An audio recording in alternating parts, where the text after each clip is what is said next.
Good morning students. तो पिछली class में हम लोगों ने VS कोड को इंस्टॉल कर लिया, उसमें C कंपाइलर को इंस्टॉल कर लिया, कोड रनर को भी इंस्टॉल कर लिया और हमने एक प्रोग्राम को रन भी कर लिया। तो इतनी सारी चीज़ें अब तक हम सीख चुके हैं।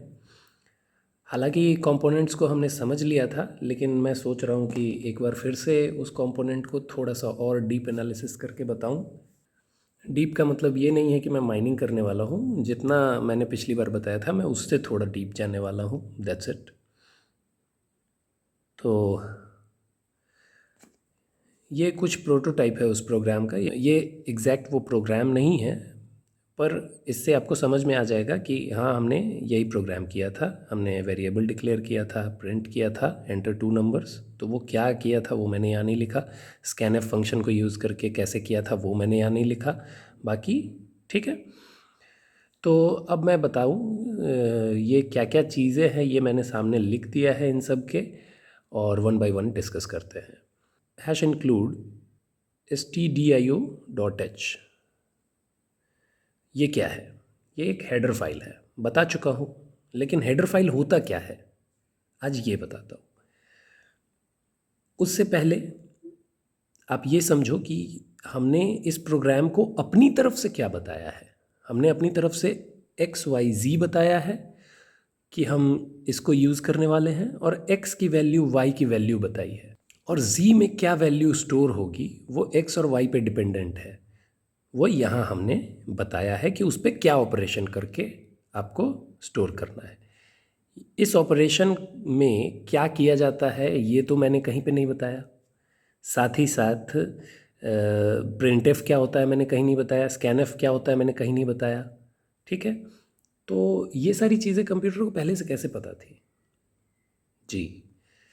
प्रिंटएफ और स्कैनएफ एक फंक्शन है जो पहले से जिसकी प्रोग्रामिंग पहले से की गई है। अब ऑब्वियस सी बात है कि फंक्शन कोई काम कर रहा है तो उसके पीछे कोई कोड होगा। अगर कोई कोड होगा तो वो किसी ने लिखा होगा। मैंने तो नहीं लिखा इस प्रोग्राम में, लेकिन फिर भी वो काम हुआ कैसे, वो प्रोग्राम चला कैसे? वो प्रोग्राम एक्चुअली studio.h में लिखा हुआ है। अब आप कहोगे कि तो फिर क्या केवल इतना लिखने का मतलब होता है कि प्रिंट भी कर दो और स्कैन भी कर दो? नहीं, हमने यहाँ पे इंक्लूड किया है एक फाइल को जो कि हेडर फाइल है। .h का मतलब हेडर फाइल है, उसका नाम है stdio.h, यानी कि standard input output header file. और इसको हमने इंक्लूड किया है जिसकी वजह से कि हमें कुछ फंक्शन के एक्सेस मिल गए हैं जो पहले से डिफाइंड हैं, जो पहले से किसी ने बना के सी लाइब्रेरी को प्रोवाइड किया है। बेहतर है कि मैं प्रिंट एफ के लिए एक नया प्रोग्राम ना लिखूं, मतलब प्रिंट करने के लिए एक नया प्रोग्राम ना लिखूं। मैं लिख सकता हूं, आप लिख सकते हो, आप लिख सकते हो, लेकिन काफ़ी कॉम्प्लेक्स है। तो बेहतर है कि पहले से जो लाइब्रेरी मिली हुई है उसी को यूज़ कर लें और अपना समय बचाएं। तो हमने क्या किया, हमने कुछ लाइब्रेरीज़ लोड कर ली, यानी कि कुछ फंक्शंस हमने लोड कर लिया। यही यहाँ हमने किया है। ठीक है, वॉइड मेन क्या है ये मैंने यहाँ लिखा है, ये एक फंक्शन है। ठीक है, इंट XYZ क्या है, ये वेरिएबल डिक्लेरेशन है। इसके बारे में हमने बात की है, वेरिएबल डिक्लेरेशन क्यों किया है हमने।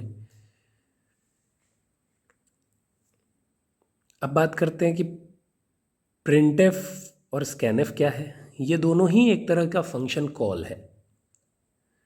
फंक्शन को अगर कॉल किया गया है तो इसका मतलब है कि प्रिंटएफ और स्कैनएफ दोनों ही फंक्शन है, तभी उसको कॉल किया गया है। तो हाँ, ये दोनों एक फंक्शन है। ये क्या है, ये एक अर्थमेटिक ऑपरेशन है जो परफॉर्म किया गया है। प्रिंटएफ अगेन ये एक फंक्शन कॉल है। तो मतलब पूरे प्रोग्राम में हमने एक हेडर फाइल इंक्लूड किया, हमने एक फंक्शन इनिशिएट किया, हमने वॉइड, हमने मेन फंक्शन को एक बॉडी दी, यहाँ से यहाँ तक मेन फंक्शन की बॉडी है ये। उस बॉडी में हमने क्या किया, हमने वेरिएबल डिक्लेयर किया। क्यों? क्योंकि इनको मुझे यूज़ करने की ज़रूरत पड़ेगी। और फिर मैंने उन फंक्शंस को कॉल किया जो हेडर फाइल में थे। यहाँ पे इसकी पहले से बॉडी डिफाइंड है कि ये printf और scanf क्या काम करेगा, कैसे काम करेगा। मैंने बस उन फंक्शंस को कॉल कर लिया। हो सकता है कि आपको अभी ना समझ में आ रहा हो कि फंक्शन कॉल क्या है, ये फंक्शन क्या है ना। तो फंक्शन को अभी रहने देते हैं, पहले हम ये समझ लेते हैं कि वेरिएबल डिक्लेरेशन क्या है। देखिए, वेरिएबल डिक्लेरेशन हम लोग इसलिए करते हैं ताकि हम उस वेरिएबल को यूज़ कर सके उसमें कोई वैल्यू स्टोर करने के लिए। ये तो हमें पहले भी पता है, पहले से भी पता है, प्रीवियस लेक्चर भी हमने अटेंड किया है, उसमें भी इस बारे में बात हुई है। तो उसका प्रोटोटाइप कुछ ऐसा है कि सबसे पहले हम लोग क्या करते हैं, सबसे पहले हम लोग उसका डेटा टाइप डिसाइड करते हैं कि किस तरह का डेटा स्टोर होगा उस वेरिएबल में। फिर हम डिसाइड करते हैं कि उस वेरिएबल का नेम क्या होगा, और फिर हम सेमीकोलन दे देते हैं। इसे कहते हैं डिक्लेरेशन। और जब हम अभी उस वेरिएबल में कोई वैल्यू नहीं है, और जब हम उसमें कोई वैल्यू ऐड कर देते हैं तो इसको बोलते हैं इनिशियलाइजेशन।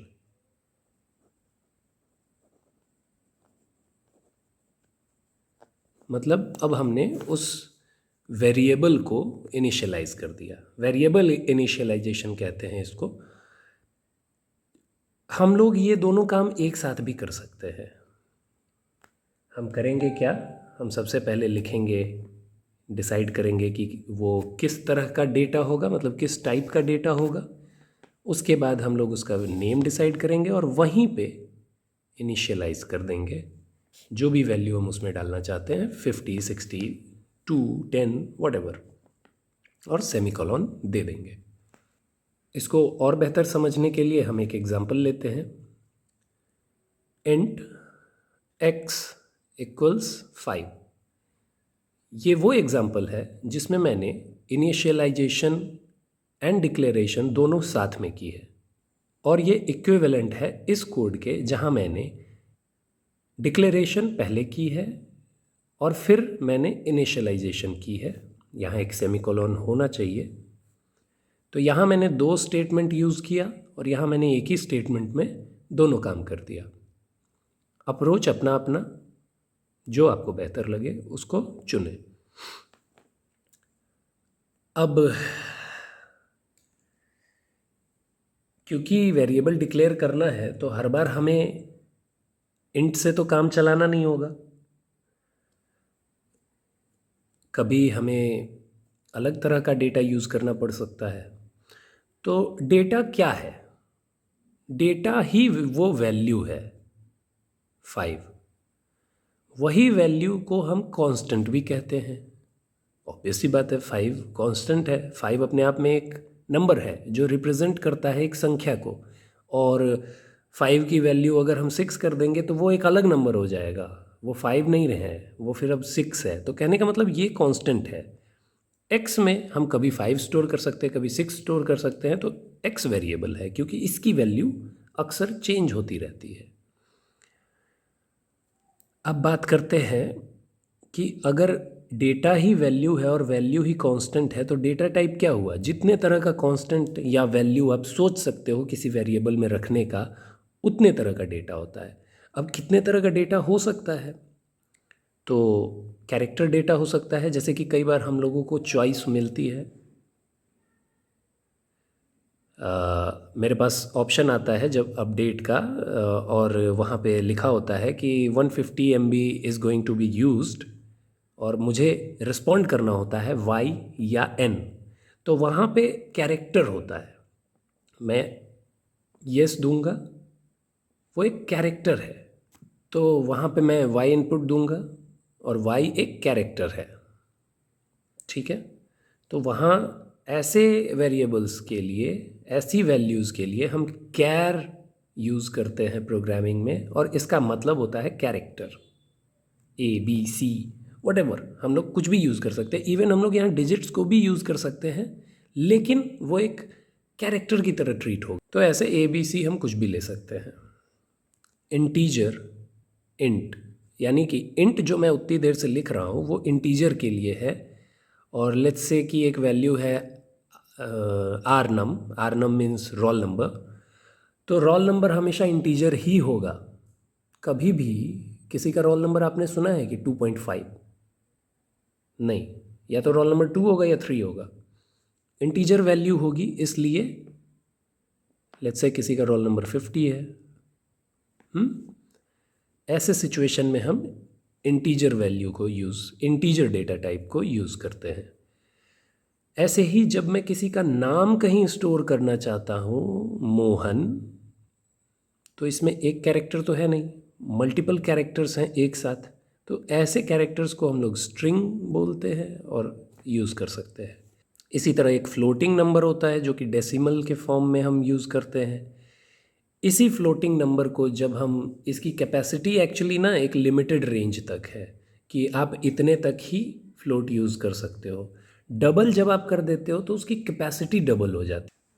इस एक्सरसाइज के बाद मैं आपको समझाना चाहता हूँ कि जब कभी भी मैं लिखता हूँ इंट एक्स और दे देता हूँ एक सेमीकोलन, तो कंपाइलर में क्या होता है, अंदर कंप्यूटर में एक मेमोरी ब्लॉक होगा जहाँ चीज़ें स्टोर होनी है। लेट्स से 1 2 3 4 ऐसे 5 ब्लॉक्स हैं, ये उनका एड्रेस है।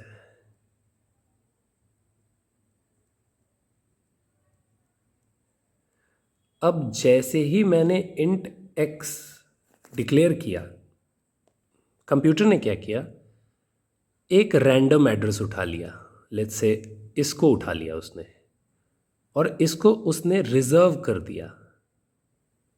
इस साइन का मतलब आप समझो कि ये प्लेस रिजर्व हो गई है, और इसको नाम दे दिया एक्स। जब कभी भी मैं एक्स को यूज़ करूँगा कहीं भी कोड में, लेट्स से कि मैं लिखूँगा x इक्वल्स 50, तो कंप्यूटर क्या करेगा, इस ब्लॉक में आके 50 को स्टोर कर देगा। तो मैंने आपको बता दिया हेडर फाइल, मैंने आपको बता दिया वेरिएबल डिक्लेरेशन। अब बचता है function, function call, function call, function call. तो कहने का मतलब कि फंक्शन इतना ज़्यादा इम्पॉर्टेंट है शायद, क्योंकि ये बार बार आ रहा है। और एक अर्थमेटिक ऑपरेशन के बारे में हम लोग आगे सीखेंगे, लेकिन ये फंक्शन फंक्शन फंक्शन ये बार बार आ रहा है, तो फंक्शन को डिस्कस कर लेते हैं। So what is function? Function code का ब्लॉक है, कलेक्शन ऑफ स्टेटमेंट्स है। तो अब आप कहोगे कि तो फिर प्रोग्राम क्या है? प्रोग्राम भी कलेक्शन ऑफ स्टेटमेंट्स है, और फंक्शन भी कलेक्शन ऑफ स्टेटमेंट्स है। प्रोग्राम, फंक्शन जो है वो प्रोग्राम का एक पार्ट है। जैसे कि एक पैराग्राफ में 50 लाइन होती है, तो उनमें से 3 लाइन को एक ग्रुप बना के अगर मैं बोलूं कि आप बताओ ये क्या है, तो उसको आप क्या कहोगे? वैसे ही ये फंक्शन है। Function collection of certain statements है जो कि एक वैल्यू रिटर्न करती है, और it is a part of program, मतलब प्रोग्राम का एक अंश है, पूरा का पूरा प्रोग्राम नहीं है। ये अपने आप में वो एक प्रोग्राम नहीं होता, लेकिन कलेक्शन ऑफ स्टेटमेंट्स होता है, और उसको हम कहीं भी कॉल करते हैं तो वो एक वैल्यू रिटर्न करता है। ये 2 बातें आपको याद रखनी चाहिए। तो वॉइड मेन एक फंक्शन है, इसी को एक आप एग्जांपल समझ लीजिए। जैसे हमने इस बारे में बात तो कर ही ली कि डिक्लेरेशन क्या होता है, ऐसे मेमोरी डिस्ट्रीब्यूट होता है और रैंडमली कहीं पे भी आप असाइन कर देते हो। अब लेट्स से कि यहाँ पे x आया, जैसे ही मैंने किया तो इसको सपोज़ करते हैं x मिल गया, इसको सपोज़ करते हैं कि y मिल गया, और इसको सपोज़ करते हैं कि z मिल गया। अब ऐसे ही फंक्शन डिक्लेरेशन भी होता है। तो जैसे हम लोग वेरिएबल डिक्लेयर करते हैं वैसे ही हम लोग पहले फंक्शन भी डिक्लेयर करते हैं, ताकि प्रोग्राम को पता चल सके कि आप एक फंक्शन को आप एक फंक्शन को क्रिएट करने वाले हो और उसकी बॉडी डिफाइन करने वाले हो, और फिर उसको फर्दर कभी कॉल करना चाहो तो कॉल करने वाले हो। तो फंक्शन डिक्लेयर करते कैसे हैं उसका भी अपना एक प्रोटोटाइप है। जैसे वेरिएबल डिक्लेयर किया वैसे ही फंक्शन भी डिक्लेयर करते हैं। तो फंक्शन डिक्लेयर करने के लिए हम लोग क्या करते हैं, एक रिटर्न टाइप लिखते हैं, किस टाइप का डेटा वो रिटर्न करेगा। ये वही इंट, कैर, फ्लोट, डबल, शॉर्ट, लॉन्ग, इस तरह की चीज़ों को, इन्हीं को डेटा टाइप कहते हैं, और वही डेटा टाइप रिटर्न टाइप होता है यहाँ पे। ये क्या होता है ये तो मैंने आपको बता दिया, ये क्यों होता है ये हम लोग अभी डिस्कस करेंगे।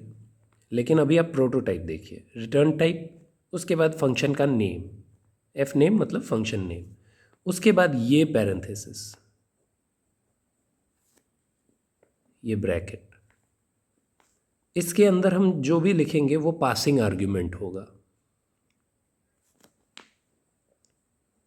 Passing argument. और उसके बाद हम ये पैरेंथेसिस शुरू करते हैं और इसको क्लोज करते हैं, और इसके बीच में जो कुछ भी लिखते हैं वो उसकी बॉडी होती है फंक्शन की। तो वॉइड मेन में हमने यही तो किया, यहाँ हमने वॉइड लिखा था, लेकिन वॉइड के बारे में तो अभी मैंने आपको कुछ बताया नहीं है ना। तो आप समझो कि यहाँ इंट मेन भी लिख सकते हैं, डबल मेन भी लिख सकते हैं, कुछ भी लिख सकते हैं। फिर मैंने वॉइड लिखा है क्यों, इस पे हम लोग चर्चा कर लेंगे बाद में कभी। तो ये पैरेंथेसिस है, इसके अंदर पासिंग आर्गुमेंट तो कुछ है ही नहीं। पासिंग आर्गुमेंट क्यों नहीं है, क्योंकि हमें यहाँ ज़रूरत नहीं है। और ये पैरेंथेसिस शुरू होता है और ये क्लोज होता है। इसका मतलब है कि ये एक फंक्शन है, ठीक है। इसके अंदर ये जो भी अब हम लिखेंगे वो उस फंक्शन की बॉडी होगी, ठीक है। स्टेप बाय स्टेप मैं चीज़ें लेके चल रहा हूँ ताकि चीज़ें क्लियर होती रहे। तो अब इस कंपोनेंट्स को इंडिविजुअली समझते हैं कि क्या होता है। रिटर्न टाइप क्या होता है? रिटर्न टाइप हम लोग यूज़ करते हैं वॉइड, इंट, कैर, फ्लोट, ईटीसी। वॉइड का मतलब होता है जब फंक्शन कोई वैल्यू रिटर्न नहीं कर रही तब वॉइड यूज़ करते हैं, अदरवाइज फंक्शन कोई ना कोई वैल्यू रिटर्न करेगी ही। बात समझ में आई? The function will return a value unless it is void या unless it is declared void. तो यहां मैंने लिखा है return type can be of any data type. शर्त यह होनी चाहिए कि वो सपोर्टेड होना चाहिए सी लैंग्वेज में। It determines what type of data the function will return after its call. जब भी आप किसी फंक्शन को कॉल करोगे तो वो किस तरह का डेटा रिटर्न करेगा ये डिटरमाइन करता है। ये रिटर्न टाइप क्या है फिर से हमने चर्चा कर ली, लेकिन क्यों है इस बारे में फिर चर्चा नहीं हुई।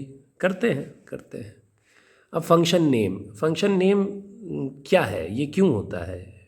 ये फंक्शन नेम फंक्शन को आइडेंटिटी देने के लिए होता है। ये प्रोग्रामर के द्वारा चुना जाता है। कुछ भी प्रोग्रामर अपने सेंस के हिसाब से चुन सकता है। जैसे कि अगर मैं ऐड करने का अगर मैं ऐड करने का एक फंक्शन बना रहा हूँ तो मैं ऐड भी लिख सकता हूँ, मैं एडिशन भी लिख सकता हूँ, मैं प्लस भी लिख सकता हूँ, मैं अपने सेंस के अकॉर्डिंग कुछ भी लिख सकता हूँ। फंक्शन नेम में मुझे नहीं लगता किसी को प्रॉब्लम होनी चाहिए। अब बात आती है पासिंग आर्ग्यूमेंट की। तो यहाँ पे मैंने इस चीज़ को लिखा है कि कई बार हम लोगों को ज़रूरत पड़ती है कुछ वैल्यूज़ को पास करने की किसी फंक्शन में, ताकि उस फंक्शन में जब वो वैल्यू जाए तब उस वैल्यू को थोड़ा सा मैनिपुलेट किया जाए, और फिर उस वैल्यू से जो भी आंसर मैनिपुलेट करके जो भी कैलकुलेट करके निकले वो मुझे वापस से रिटर्न में मिल जाए। जैसे कि मैं एक एरिया कैलकुलेट करने का फंक्शन बनाता हूँ और मैं उसमें साइड तो हर बार अलग हो सकता है। तो साइड अगर मैं पास करता हूँ तो एरिया का एक फॉर्मूला है जिस पे वो कैलकुलेट करके मुझे एरिया रिटर्न करेगा। तो रिटर्न टाइप इसलिए यूज़ करते हैं ताकि वो वैल्यू रिटर्न हो, और पासिंग आर्ग्यूमेंट इसलिए यूज़ करते हैं ताकि हम वैल्यूज़ पास कर सकें। तो अब समझ में आया, ये एक ब्रिज की तरह काम करता है मेन फंक्शन और दूसरे फंक्शन के बीच में कम्युनिकेट करने का। ये एक तरीका है वॉइड मेन, और इसके अंदर मैंने एक बॉडी दी, ये एक फंक्शन है। प्रिंट एफ ये एक फंक्शन है, स्कैन एफ ये एक फंक्शन है। लेकिन अभी तो मैंने बताया कि ये पैरेंथेसिस होना चाहिए फंक्शन में, तो इसमें तो है नहीं वो। क्यों नहीं है इसमें? इसमें इसलिए नहीं है क्योंकि ये ऑलरेडी इसकी बॉडी पहले से डिफाइंड है। कहाँ? स्टैंडर्ड इनपुट आउटपुट वाले हेडर फाइल में। तो हम लोग यहाँ सिर्फ इसको कॉल कर रहे हैं। पीछे भी मैंने लिखा हुआ था कि फंक्शन कॉल हो रहा है, ना कि फंक्शन की बॉडी हम लोग डिफाइन कर रहे हैं। तो कॉल करने का तरीका यही होता है। अगर मैं उस फंक्शन को कॉल करना चाहूँ जिसको अभी अभी हमने डिक्लेयर करने की कोशिश की है, तो वो हम कुछ इस तरह से करेंगे, एफ नेम और ये पैरेंथेसिस ऐसे देंगे और सेमीकोलन देंगे। यही फंक्शन को कॉल करने का तरीका है, और फंक्शन को डिक्लेयर करने का तरीका ये है, उसकी बॉडी को इनिशियलाइज करने का तरीका ये है। जब भी हम फंक्शन डिक्लेयर करेंगे हम यहाँ पर रिटर्न टाइप ज़रूर लिखेंगे। उसकी बॉडी में कुछ भी लिख सकते हैं, जैसा हम लिखेंगे वैसा फंक्शन काम करेगा। यहाँ पर अगर मैं एक मैथमेटिकल ऑपरेशन लिखूँगा प्लस का, तो वो प्लस करेगा। यहाँ पे अगर मैं एक इनपुट लेना चाहता हूँ तो वो इनपुट ले लेगा। यहाँ पे अगर मैं स्कैन करना, यहाँ पे अगर मैं कोई मैसेज प्रिंट कराना चाहता हूँ तो वो यहाँ से प्रिंट भी करेगा। एक पर्टिकुलर फंक्शन के लिए, एक पर्टिकुलर काम के लिए मैंने एक पर्टिकुलर फंक्शन बना लिया। आज के लिए इतना ही रखते हैं। अगली वीडियो में हम लोग अपने पिछले ही प्रोग्राम को थोड़ा सा मॉडिफाई करेंगे और एक फंक्शन बनाएंगे। Thank you.